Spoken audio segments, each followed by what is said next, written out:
Good morning, students. How are you all? Hope everyone is doing good, right? Okay, as we are continuing this series as which we are translating from Telugu to English. Okay.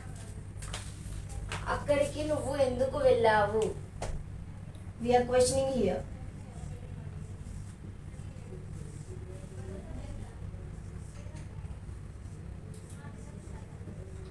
Why did you go there?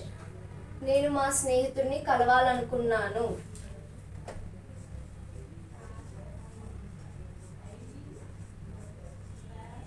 I wanted to meet my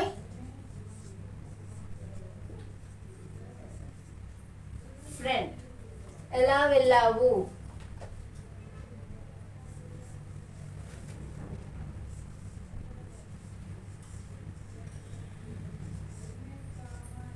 How did you go?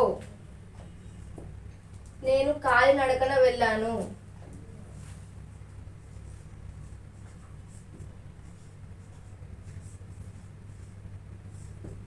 I went on foot.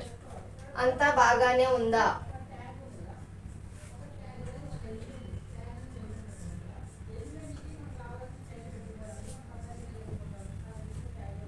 Is everything okay? Yes. So these are the sentences that which I have taught you today, which we can translate Telugu to English. Okay. Follow for more videos. If you wanted to more videos, please do comment down what you are inquiring for, and I want everybody to answer this in the comment box for this one answer in English. Thank you all.